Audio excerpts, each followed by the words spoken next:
Good morning everyone. Good morning everyone. ऐसा लगे खावा के आए हो। हाँ, ये बताओ कितने लोग कल का वीडियो देख कर के आए हो, रिवाइज कर के आए हो कल का क्लास? जल्दी से हाथ ऊपर उठाओ। 1 2। बाकी सबको यानी कि समझ में आ गया है। ठीक है, अभी क्वेश्चन पूछ रहे हैं, अभी समझ में आ रहा है। खड़े बेटा, तुम ही ये लो। हाँ, प्लेट टेक्टोनिक थ्योरी समझाओ मुझे। What is plate tectonic theory?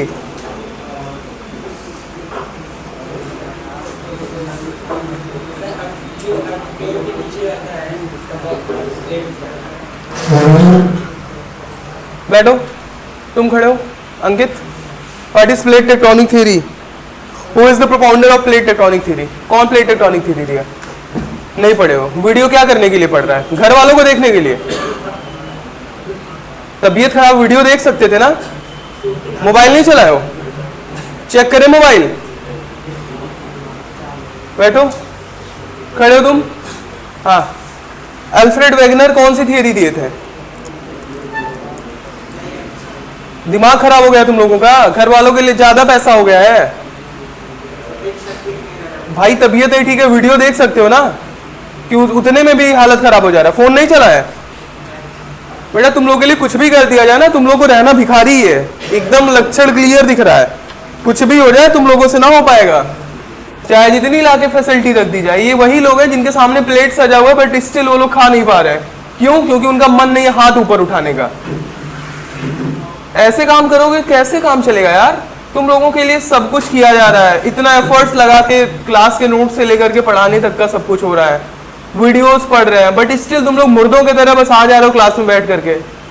अभी इस क्लास में कोई भी ऐसा नहीं होगा कि जिससे क्वेश्चन पूरा पूछ ले और वो कंप्लीट बता पाए। इसीलिए वीडियो क्लास पढ़ता है ना। बाहर निकलो। बोले ना 10 बजे के बाद कोई नहीं आएगा। कुछ भी लगाओ, बाहर जाओ। बदतमीजी में एक चीज ध्यान रखो, कोई भी 10 बजे के बाद क्लास में मैं आई कमी ना कहा करे।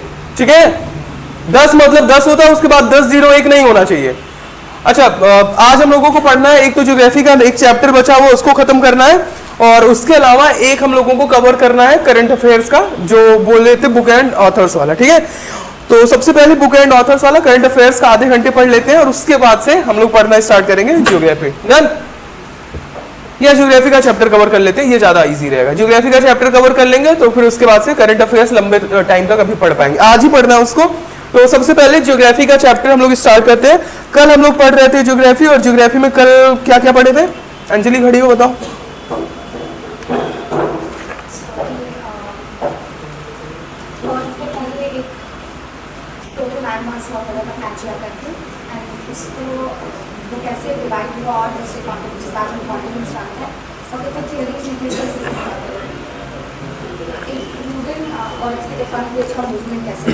प्रिंस पांडे, कल के क्लास में क्या क्या पढ़े थे? बैठो।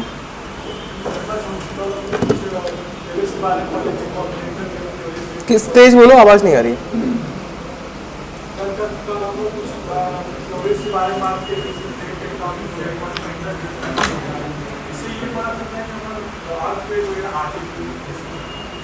यशस्वी, यही पढ़े थे?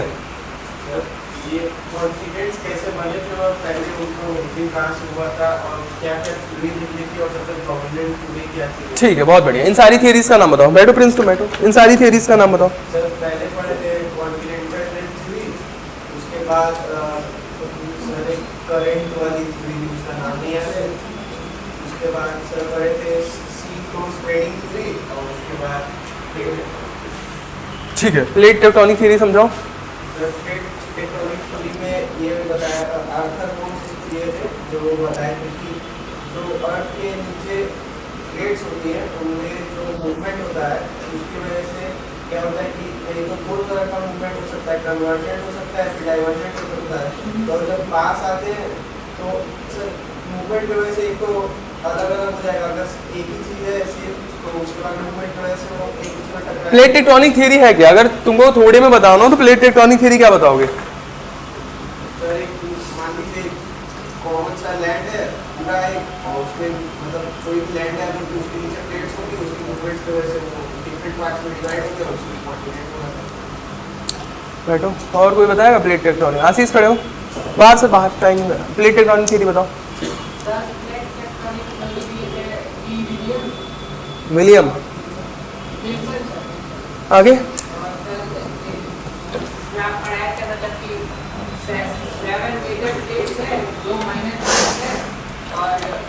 बैठो बैठो। नितेश खड़े हो। प्लेट टेक्टोनिक थ्योरी कैसे समझाओगे?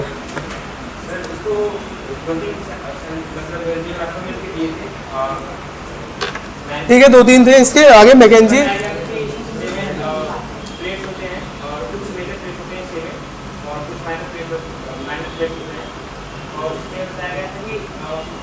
पहले तो हमारा जो पूरा कॉन्टिनेंट है ये एक साथ है, बट ये डिवाइड कैसे हुई इसके बारे में बताया गया है।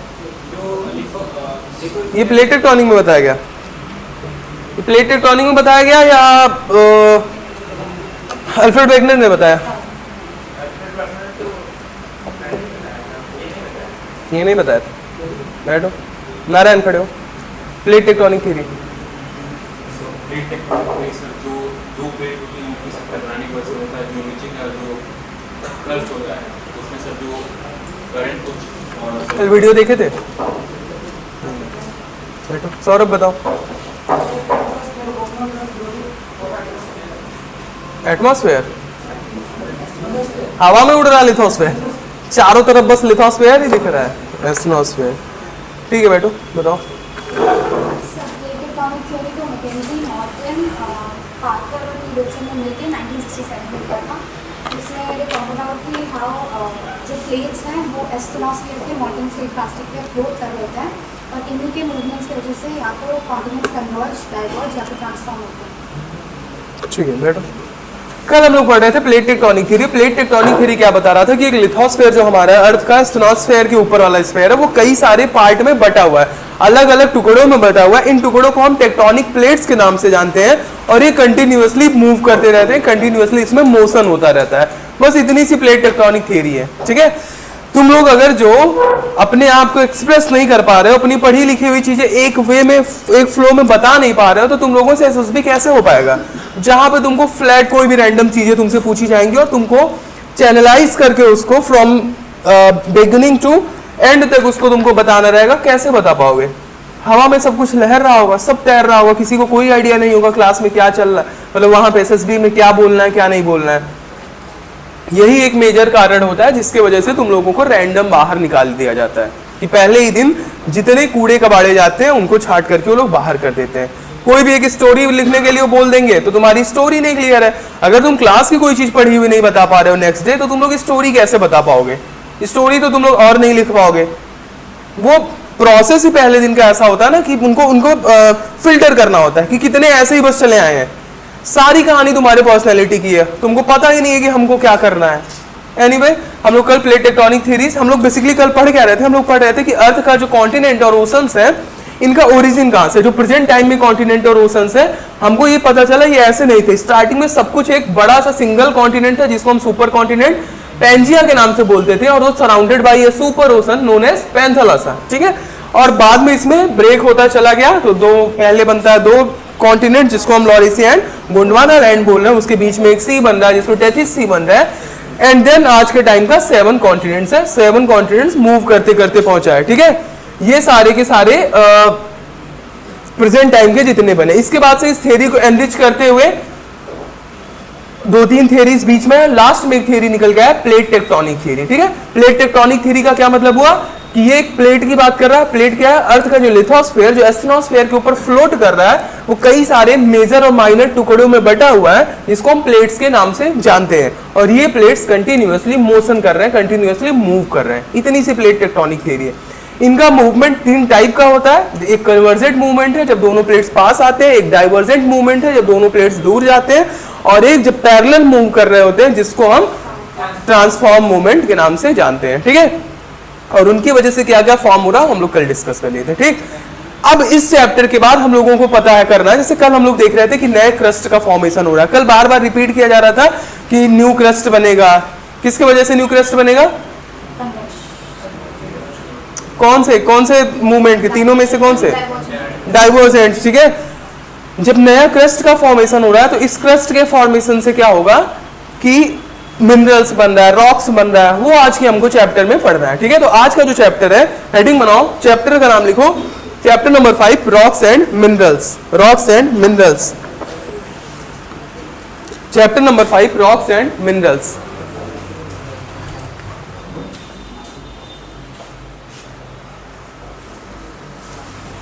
डन। आज के चैप्टर में हमको ये पढ़ना है मिनरल्स और रॉक्स। ठीक है, हम सारे लोग स्टार्टिंग से ही पढ़ते चले आ रहे हैं, मिनरल क्या होता है, रॉक्स क्या होता है, मटेरियल क्या है, ये सब कुछ। कौन बताएगा? अमन खड़े हो। मिनरल्स क्या होता है? अगर मिनरल्स के बारे में बताना, कैसे बताओगे?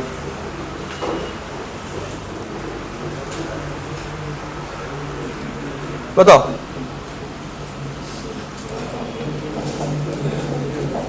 तुम खड़े हो, क्या नाम है तुम्हारा? तेज बोलो। अमन, दोनों अमन हो। मिनरल्स क्या होता है? अनूप उठ के आ गया हो, तुरंत बैग उठाओ, आ गया हो।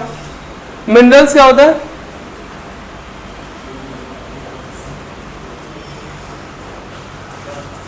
राज बाहर जाओ, बोल लेना क्लास के बीच में, 10 बजे के बाद मत आया करो।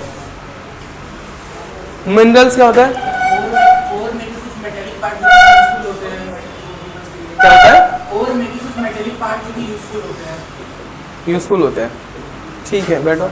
अंकित, अरे बचपन से एनसीईआरटी में पढ़ते आ रहे हो। हाँ, बताओ बेटा।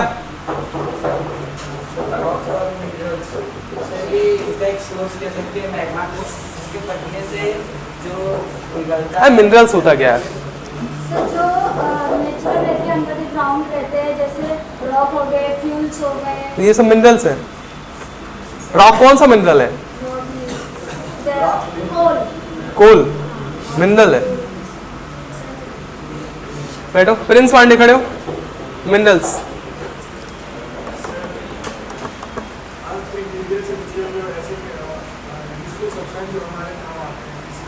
ठीक है, थोड़ा सा एटलीस्ट बढ़िया शब्द यूज किए। बैठो। और कौन बताएगा? देवेंद्र बताओ। मिनरल्स। गुड्डू, मिनरल्स। बैठ जाओ, बैठ जाओ, बाकी लोग बैठ जाओ। कुछ चॉकलेट वॉकलेट नहीं है ऐसा।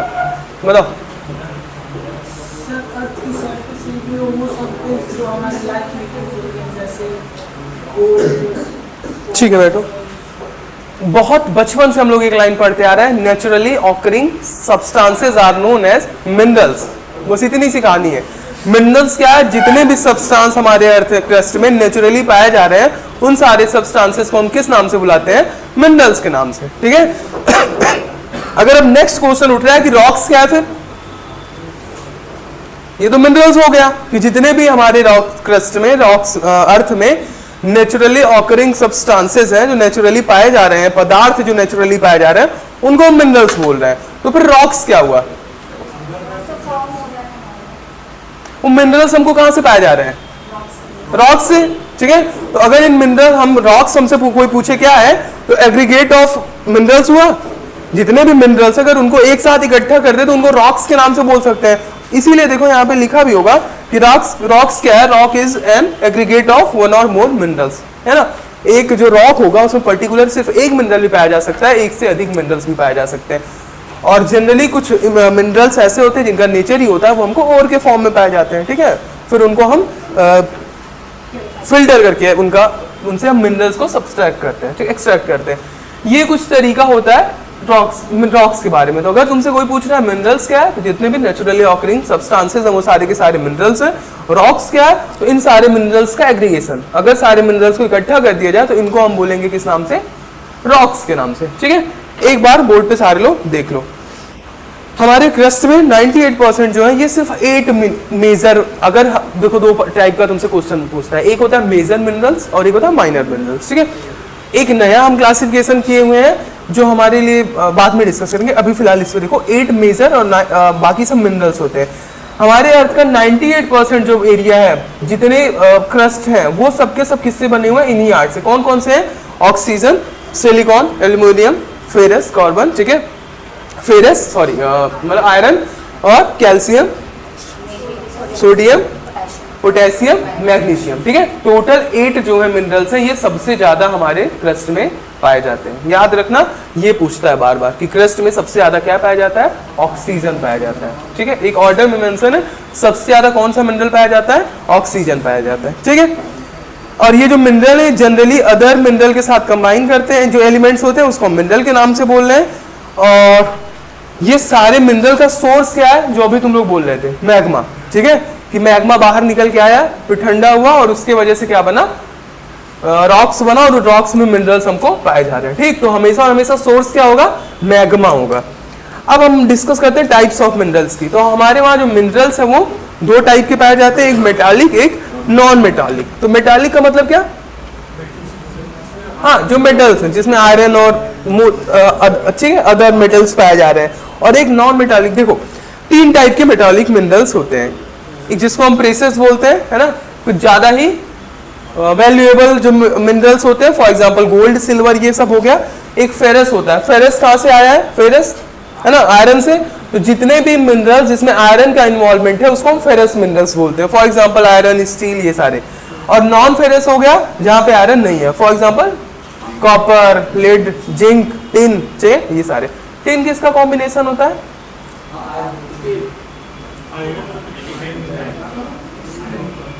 टिन, टिन, आयरन, एल्यूमिनियम, ठीक है, मेंशन करो, घर से पढ़ के आना है। जिंक, जिंक का, सॉरी टिन, हाँ हम आंसर दे रहे हैं। टिन का तुम लोगों को पढ़ के आना है कि टिन में क्या क्या पाया जाता है, ठीक है। तो ये हो गया तुम्हारा मेटालिक मिनरल्स। जो नॉन मेटालिक होते हैं इनमें कोई मेटल्स नहीं होता, फॉर एग्जांपल सल्फर, फास्फोरस, ठीक है, नाइट्रेट से जितने होते हैं ये सारे के सारे नॉन मेटालिक मिनरल्स होते हैं। बस इतना सा मिनरल्स में हमको याद रखना है। मिनरल्स 2 टाइप के होते हैं, पूछ सकता है कि कौन सा इसमें मेटालिक है, कौन सा नॉन मेटालिक है। सबसे ज्यादा जो पूछेगा वो 8 मेजर, कौन से मेजर मिनरल्स है इसमें से, ठीक है, कौन से मेजर। आजकल एक नया आजकल क्या मतलब गवर्नमेंट बना रखा है, कुछ मिनरल्स को क्रिटिकल मिनरल्स के कैटेगरी में गवर्नमेंट ऑफ इंडिया डाल रखी है। इंडिया के लिए वो क्रिटिकल है, क्यों, क्योंकि हमारे वहाँ बहुत कम पाए जाते हैं, बट स्ट्रेटेजिकली उनका इंपॉर्टेंस बहुत ज्यादा है। ऐसा क्या हो सकता है, कौन सा मिनरल हो सकता है, यूरेनियम, ठीक है। ऐसे मतलब बहुत सारे, आई थिंक टोटल 29 या 30 का लिस्ट है जो इसमें पाए जाते हैं, जिनको हम क्रिटिकल मिनरल्स की कैटेगरी में डाल रहे हो। ये हमारे इंडिया के लिए बहुत इंपॉर्टेंट है, हमारी एनर्जी के लिए, ठीक। तो तुम लोग नोट्स में क्या ऐड करो, कल लिख करके इसी में ऐड कर लेना, तो इस चैप्टर में ऐड कर लेना क्रिटिकल मिनरल्स, क्रिटिकल मिनरल्स। अपना नोटबुक उठाना, ठीक है। क्रिटिकल मिनरल्स ये तुम लोग घर से लिख लेना कि उसमें मेजर कुछ के नाम जरूर मेंशन कर लेना, कभी कभी पूछ सकता है। एक और टाइप होता है जिसको हम रेयर अर्थ मिनरल्स के नाम से बोलते हैं, ठीक है, रेयर अर्थ, बट अभी फिलहाल क्रिटिकल ही ध्यान रखना। अब आ जाते हैं अगला जो रॉक्स है। रॉक्स अभी डिस्कस किए, जो मिनरल्स है, एक या एक से अधिक मिनरल्स को अगर हम एक साथ इकट्ठा कर दे रहे हैं उसको हम रॉक्स के नाम से बोल रहे हैं। हाँ, सोर्स ऑफ मिनरल, ठीक है, उसी सोर्स को। कोल्स बेसिकली रॉक में आ जाएगा, ठीक है, हाँ रॉक्स में आ जाएगा। कोल मिनरल नहीं हुआ, क्योंकि कोल रॉक के टाइप का आता है, ठीक है। अब देखो रॉक जो है वो हार्ड है, सॉफ्ट हो सकता है, और ये जो पेट्रोलॉजी है, ये रॉक की स्टडी को हम बोलते हैं। ये टर्म याद रखना है सारे लोगों को, स्टार मार्क कर लेना, अंडरलाइन कर लेना, रट डालना बस। पेट्रोलॉजी जो है वो साइंस ऑफ रॉक्स है, जहाँ पे हम रॉक्स की स्टडी करते हैं, ठीक। सॉइल की जो स्टडी करते हैं उसको किस नाम से बोलते हैं, study of soil, geology. Geology में क्या पढ़ते हैं, इंटीरियर ऑफ अर्थ। सौरभ,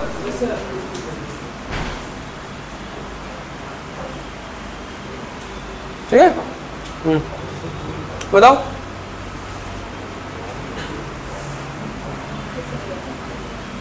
अरे कल्चर वाले तुम लोग जान रहे हो, एपीकल्चर क्या होता है, क्या होता है, बीज का, सेरीकल्चर, सिल्कवॉर्म। अच्छा, और रिवोल्यूशन वाला जैसे आता है, फॉर एग्जांपल ग्रीन रिवोल्यूशन किससे रिलेटेड है, व्हीट से, ठीक है, व्हीट, ठीक है, हाँ, WHEAT। येलो रिवोल्यूशन मस्टर्ड, ठीक है, मतलब जितने भी oil, mustard and other oils, ठीक है। ब्लैक रिवोल्यूशन पेट्रोलियम्स, ठीक है, उनसे रिलेटेड। ऐसे बहुत सारे आते हैं, इनको भी मेंशन कर लिया करो।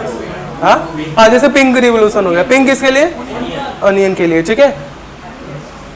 ये सब लिख लो, लिखो। जिसको नहीं याद है वो लोग लिख लेना, एक रिवोल्यूशन करके कि ये जैसे ब्लैक येलो कभी कभी एग्जाम में आ जाता है, एक कल्चर करके जितने सेरीकल्चर, एपीकल्चर और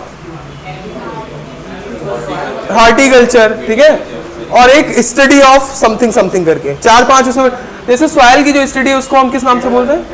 पेडोलॉजी। हाँ, ठीक है, ऐसे अलग अलग टर्म निकल के आता है, तो तुम लोग लिख लेना कुछ एटलीस्ट 10 का लिस्ट बना करके उसको ऐड कर लो। डन, ठीक है। व्हाइट रिवोल्यूशन, मिल्क, ठीक है। Who is the father of white revolution? Anand. तो आनंद को बनाने, Anand is a city in Gujarat. Amul का फुल फॉर्म होता है, कितने लोगों को आज पता चल रहा है? आनंद मिल्क यूनाइटेड लिमिटेड, ठीक है। अमूल दूध जो पीता है इंडिया। अब उस अमूल मिल्क के वजह से इंडिया में व्हाइट रिवोल्यूशन स्टार्ट हुआ था लगभग 60s-70s में। And who is the father of that white revolution? Verghese Kurien, ठीक है। उनको अभी भारत रत्न मिला है।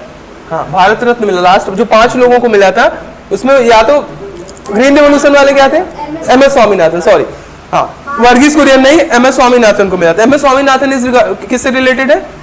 ग्रीन रिवोल्यूशन, ठीक है, याद रखना। MS स्वामीनाथन को मिला था भारत रत्न, और वो किससे रिलेटेड है? ग्रीन रिवोल्यूशन से। डन, ठीक है।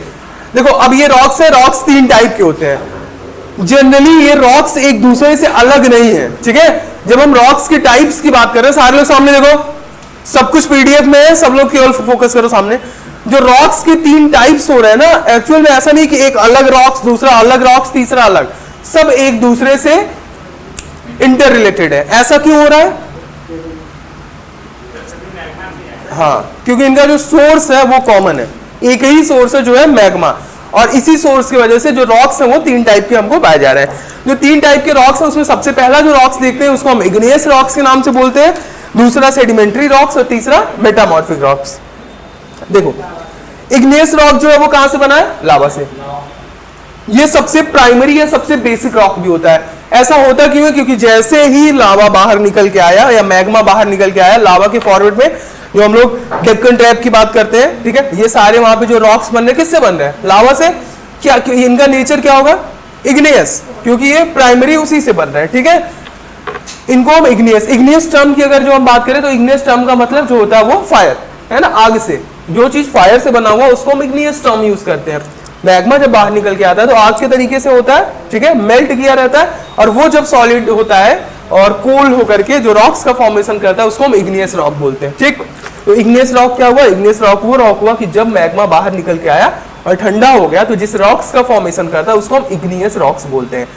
इसको हम प्राइमरी रॉक भी बोल रहे हैं क्योंकि सबसे पहले इसी का फॉर्मेशन हो रहा है, ठीक है। इसको बेसिक रॉक भी बोल रहे हैं, basic in the sense acidic basic नहीं, बेसिक मतलब बेस वाला, प्राइमरी रॉक, क्योंकि इसी से ये सबसे पहला रॉक का फॉर्मेशन हो रहा है, ठीक। अच्छा, इसमें होता क्या है कि मैग्मा के रेट पे, फॉर एग्जांपल मैग्मा बहुत जल्दी कूल हो गया, ठीक है, तो इसमें जो ग्रेन जो छोटे छोटे पार्टिकल्स बनेंगे वो ज्यादा बड़ा नहीं हो पाएंगे। बट अगर वही स्लो लेवल पे ठंडा हो रहा है तो जो पार्टिकल्स होते हैं वो बहुत बड़े बड़े बनते हैं, इसीलिए अलग अलग इसमें क्रिस्टल्स टाइप के अंदर दिखेंगे। इसका जो स्ट्रक्चर होता है वो या कंपोजिशन होता है उसमें हमको अलग अलग टाइप के क्रिस्टल्स दिखते हैं, ठीक है। कोई कुछ बोल रहा था, बताओ, बोलो क्या आशीष? कुछ नहीं, जो जिसको हम ग्रेन्स की बात कर रहे हैं, है ना, अभी इन कुछ रॉक्स को दिखा रहे हैं, जैसे इसका एग्जांपल देख लो, बस तुमको यही याद रखना है, इग्नियस रॉक्स के बारे में नहीं, बस हमको ये याद रखना है इसका एग्जांपल ग्रेनाइट, गैब्रो, ठीक है। इसमें एक बसाल्ट और ग्रेनाइट याद रख लेना, कभी कभी ये दोनों पूछ लेता है, एक एसिडिक रॉक है दूसरा बेसिक रॉक है, बट पूछता ये है कि कौन सा इसमें से इग्नियस रॉक का एग्जाम्पल है, कौन सा इसमें से मेटामॉर्फिक रॉक का एग्जाम्पल है, ठीक है। तो ये बस याद कर लेना, ये सस्वी सो के आना चाहिए, सो के आना चाहिए घर से, सामने ही देख रहे हो, अच्छा ये नया आर्ट है, ठीक है। ये तुम्हारा इग्नियस रॉक है। इसका एक एग्जांपल देखो,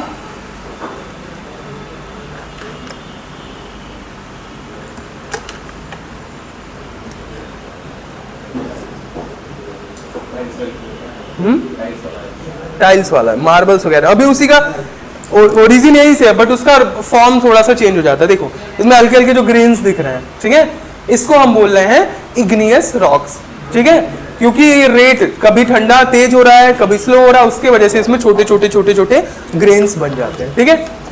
नेक्स्ट देखो, छोटा सा ही चैप्टर है, ज्यादा कुछ है नहीं। सेकंड जो आ रहा है सेडिमेंट्री रॉक्स आ रहा है।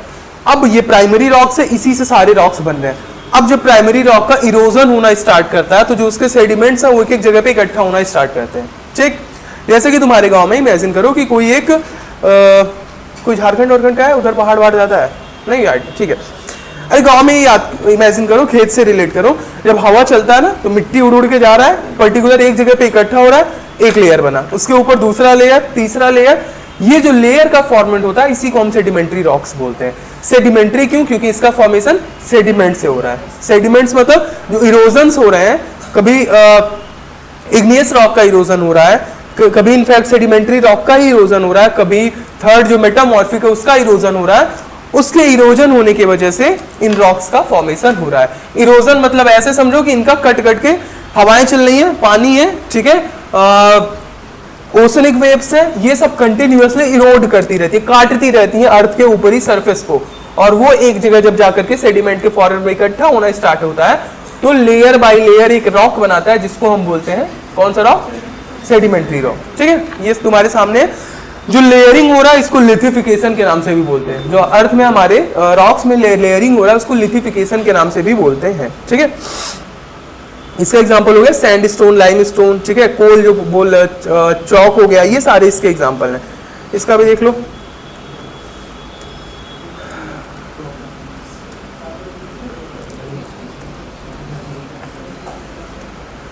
देखो इसका एग्जांपल सैंडस्टोन, ठीक है, इसमें लेयरिंग दिखता है हमको। अगर इसको हम डिटेल में देखते हैं तो अर्थ का एक एक लेयर दिख रहा है, ठीक।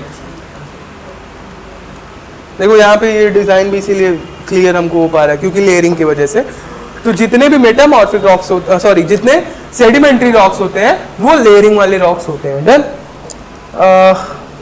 मेटामॉर्फिक थर्ड जो होता है, थर्ड जो मेटामॉर्फिक रॉक है, मेटामॉर्फिक टर्म जो होता है, अब ध्यान से इसको देख लो, इसको समझना है। मेटामॉर्फिक टर्म जो होता है इसका मतलब होता है चेंज ऑफ फॉर्म। मेटामॉर्फ मतलब हिंदी में अगर हम बोलते हैं तो रूपांतरण बोलते हैं, कि ये अपना जो रूप है वो चेंज कर ले रहा है। तो कोई भी रॉक जब अपना रूप चेंज कर रहा है तो वहां से जो रॉक बन रहा है उसको हम मेटामॉर्फिक रॉक बोल रहे हैं। अब ये अपना फॉर्म चेंज क्यों कर रहा है? उसके पीछे दो फैक्टर होता है कि जब उसका प्रेशर और टेम्परेचर हम बहुत ज्यादा चेंज करते हैं। ओवर द ईयर्स हमारे अर्थ पे जितने रॉक्स हैं, जब उनका हाई प्रेशर और हाई टेम्परेचर की वजह से उनका फॉर्म चेंज होता है तो फिर जो नया निकल के आता है उसको हम बोलते हैं मेटामॉर्फिक। और ये जनरली दोनों से सेडिमेंट्री और इग्नियस रॉक से बने होते हैं। सामने देखो यहाँ पे स्लेट हो गया, मार्बल, मार्बल सारे लोग देखे हो, ठीक है। मार्बल थोड़ा थोड़ा देखने में इग्नियस की तरह लग रहा है, एक्चुअल में इग्नियस रॉक से ही बनता है, ठीक है। जब इग्नियस रॉक का फॉर्म और प्रेशर चेंज कर दिया जा रहा है, हमें नेचुरली ही, मोस्टली नेचुरली होता है, तो जब ये फॉर्म चेंज हो जा रहा है तो वहां पे से मार्बल बन के निकल के आ रहा है। ये जितने तुम्हारे सामने स्लेट हो गया, सिस्ट हो गया, मार्बल, क्वार्टजाइट, ये जितने तुम्हारे सामने लिखे हो सब के सब अपना फॉर्म चेंज करके ही बने हुए हैं, ठीक है। कुछ इग्नियस रॉक से अपना फॉर्म चेंज कर लेते हैं, कुछ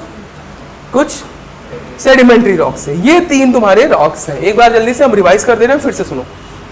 हमारा जो अर्थ है उसमें रॉक्स पाए जाते हैं। ये जो रॉक्स हैं ये तीन टाइप के होते हैं। तीनों टाइप जो है वो इंटर रिलेटेड है। अभी अब पढ़ के तो इतना क्लियर हो गया कि इंटर रिलेटेड है। जो सबसे पहला बेसिक प्राइमरी जो रॉक होता है उसको हम इग्नियस रॉक के नाम से बोलते हैं। इग्नियस इसलिए क्योंकि वो फायर से बना हुआ है, यानी कि अर्थ का मैग्मा जब ऊपर आता है तो लावा जो होता है वो इकट्ठा होकर के जिस रॉक का फॉर्मेशन करता है उसको हम क्या बोलते हैं? इग्नियस रॉक, ठीक है।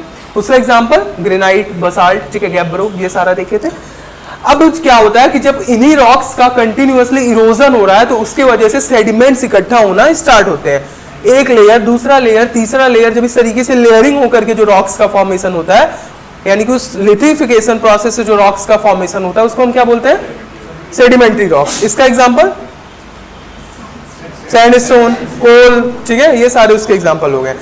और इन दोनों रॉक्स का अगर जो हम हाई प्रेशर टेम्परेचर दे देते हैं तो नेचुरली होता है, उसकी वजह से जब ये अपना फॉर्म चेंज कर देते हैं यानी कि अपना रूप चेंज कर देते हैं, उस रॉक्स को हम किस नाम से बुलाते हैं? Metamorphic rocks. For example marble, ठीक है, और स्लेट हो गया, सिस्ट, ठीक है, क्वार्ट्ज, ठीक है, ये क्वार्ट्ज, जितने भी ये सारे रॉक्स हैं ये मेटामॉर्फिक रॉक्स हैं।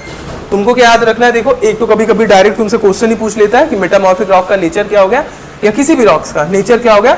नेक्स्ट जो तुम लोगों से क्वेश्चन पूछता है वो ये पूछता है कि इनका, ऐसे समझो, एग्जाम्पल क्या है, 4 ऑप्शन में दे दिया और पूछ लिया कि इसमें से कौन सा मेटामॉर्फिक रॉक का एग्जाम्पल है, तो हमको ये पता होना चाहिए, ठीक है। कोई ऐसा है जिसको अभी तक कोई डाउट है, कुछ समझ में नहीं आया? सबको क्लियर? डन? हाँ बताओ, कौन सा मेटामॉर्फिक? ठीक है, देखो मेटामॉर्फिक का अगर हिंदी टर्म हम बोलते हैं तो मेटामॉर्फिक का हिंदी होता है रूपांतरण, रूपांतरित। इसको इनफैक्ट शायद रूपांतरित रॉक मतलब चट्टान भी बोलते हैं, ठीक है।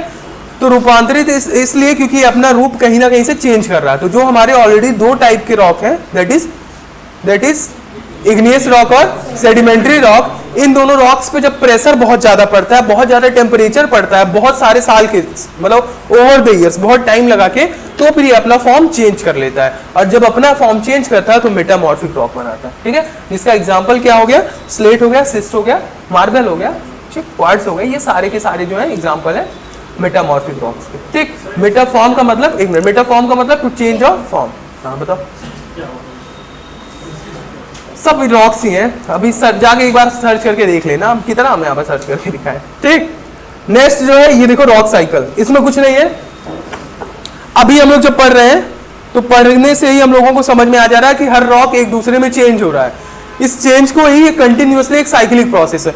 ऐसा नहीं होगा कि कोई भी रॉक सेडिमेंट्री से जब इग्नियस से सेडिमेंट्री बन रहा है या सेडिमेंट्री से मेटामॉर्फिक बन रहा है तो बस अब मेटामॉर्फिक बना रहेगा, कंटिन्यूअसली उसका फॉर्म चेंज हो रहा होता रहेगा। क्यों ऐसा हो रहा है? क्यों क्यों ये फॉर्म, इसका फॉर्म कंटिन्यूअसली क्यों चेंज होता रह रहा है?